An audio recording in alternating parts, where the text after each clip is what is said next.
In this video, I'm going to talk to you about uniform circular motion. Uniform means constant speed, but not constant velocity, because in circular motion, the direction is always changing. Not surprisingly, the equation for uniform circular motion are based on cosine and sine, because cosine and sine are based on the unit circle. Notice that uniform circular motion has an x component here and a y component here. Also note that it has time as a variable. Since I'm going to be plugging in seconds here and here, I need to have a 1 over seconds in my coefficient of time, so the equation makes sense. Notice you can't take a cosine of a number of seconds. You must take a cosine of a number in radians or degrees. In this case, I've chosen pi over 2 radians. So what will happen is when I plug in, say, 1 second into this equation, I'll have the seconds of the 1 seconds cancel out with this seconds, and it'll leave me with pi over 2 radians. And I know cosine of pi over 2 radians is 0, and sine of pi over 2 radians is 1, and the seconds here will also cancel. So let's plug in some values and see what this motion looks like. At 0 seconds, I'm going to get cosine of 0, and so this is, and which I know is 1. So at 0 seconds, I'm going to have 1 meter times 1 in the I direction. And sine of 0 radians, which I know is 0. So I won't have anything in the j hat direction or the y direction. So my equation for position at 0 seconds is 1 meter I hat plus 0 meters j hat, which is right here. If I do the same for 1 second, I get cosine of pi over 2 radians, which I know is 0, and sine of pi over 2 radians here, which is I know is 1, and so I get 1 meter times 1. So at 1 second, the particle has moved to x equals 0 and I equals 1 meter. So if I do the same thing for 2 seconds, I get x equals minus 1 meter, because cosine of pi radians is minus 1, and y equals 0 meters because sine of pi radians is 0. So at r equals 2 seconds, the object is here. So at r equals 0 seconds, the object is right here. At r equals 1 second, the object is right here. And at r equals 2 seconds, the object is right here. So what that means for our equation is that every second, the object moves pi over 2 radians, and that's the coefficient of time in our circular motion equation. And incidentally, the radius of the circle is the coefficient of cosine and sine. So that's how you can look at this equation. As soon as you see a circular motion equation, you can look at the number in front of cosine and sine and know that's the radius of the circle. And you can look at the number in front of time and notice that every second the object will move that many radians. So this equation for uniform circular motion looks something like this. Notice that every second the object moves through pi over 2 radians, and the radius of the circle is 1 meter. So the path of this motion looks something like this. Now, you might have realized this by now, but in physics, every time we have a position of time equation, we almost always take the derivative to find the velocity versus time equation. And so I just need to take the derivative of this equation to find the velocity as a function of time. Notice that 1 meter, I, and pi over 2 seconds, those are all constants, and my only variable here is time. So my velocity equation is going to be the derivative of cosine, which I know to be minus sine, and it's got this 1 meter that's a constant out in front. However, I don't have just the variable time in the argument of cosine. I have an equation, a constant times time, so I have to apply chain rule. So I have to take the derivative of cosine, which is minus sine, and then I have to multiply by the derivative of what's inside, which is pi over 2 seconds, and so that's what I put out in front here. Interestingly, my units for velocity turns out to be meters per second. Remember, when I first started, I had to have seconds here to cancel out the seconds here, so I could take cosine of a number of radians. So I didn't have a choice about putting seconds in here, but when I apply chain rule automatically makes my units of velocity meters per second. The same thing will happen when I take the derivative of sine over here. So the derivative of sine is cosine, and then I had to apply chain rule to this, and so I have a 1 over seconds multiplied by my 1 meter out in front. So I have pi over 2 meters per second for my velocity term in front of cosine. So now what I want to do is I want to plot my velocity as a function of time. So at t equals 0, for the velocity equation, I get sine of 0, and for the cosine equation, I get cosine of 0, which is 1, so I'm going to have just pi over 2 meters per second in the y direction and 0 meters per second in the x direction. So at t equals 0, the velocity equation points straight up, and notice the position at t equals 0 is right here. So at t equals 0, the velocity equation is exactly tangent to the circle. Similarly, at t equals 1 second, I have sine of pi over 2, which is 1, but remember, calculus gave me a negative sign for my derivative of cosine when I did this.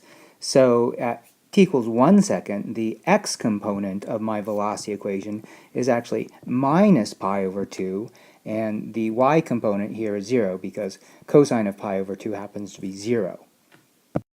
And similarly, for t equals 2 seconds, I get the velocity pointing straight down. So notice that because the derivative of cosine is minus sine, and the derivative of sine is positive cosine, my velocity equations always point tangent to the path of the circle. And notice, in fact, if you really were going in a circle, at this instant, the direction of your velocity is straight up. If you're really going in a circle at 1 second, at this instant, the direction of your velocity is straight to the left. So notice calculus once again tells us the appropriate velocities at any given point on the circle.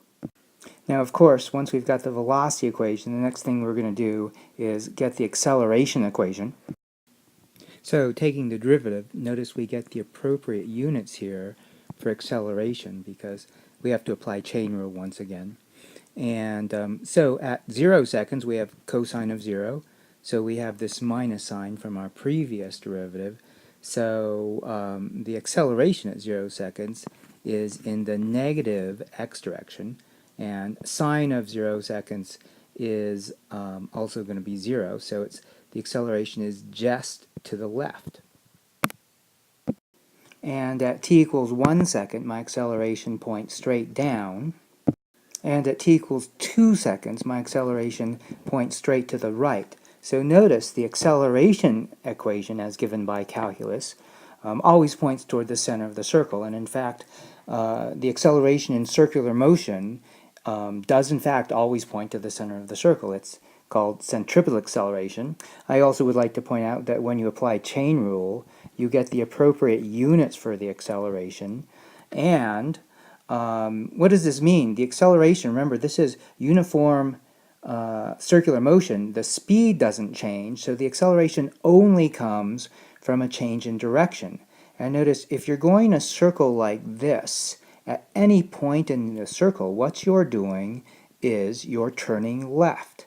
So the direction of the change in velocity is to the left, to the center of the circle. So calculus appropriately gives us the exact change in velocity in uniform circular motion because the speed doesn't change, so the change in velocity must come from a change in direction, and so the acceleration in this case is the direction you're turning. So if you're going in a circle like this, what this means is you're continuously turning left. So that's called centripetal acceleration. Centripetal means center seeking, and calculus shows that in circular motion the direction of acceleration is in fact toward the center of the circle. Now I want to go back to our velocity equation for now, and I want to calculate actually the speed. In this case, the speed is the magnitude of the velocity. And since I have the x component of the velocity and the y component of the velocity, in order to find the magnitude of the velocity, I just take x squared plus y squared and square root it, because it's going to make a right triangle. So I put the x component in squared in the square root, and the y component here, square it in the square root. Because remember, this is the x component, the horizontal piece of a triangle. This is the vertical piece of the triangle. And the magnitude is just the hypotenuse of a triangle. And what I'm going to do next is just distribute the squared. So now I've squared everything inside the triangle. And notice that I have these two like terms, and every term in this thing is squared, so I can factor these two terms completely out of the square root sign.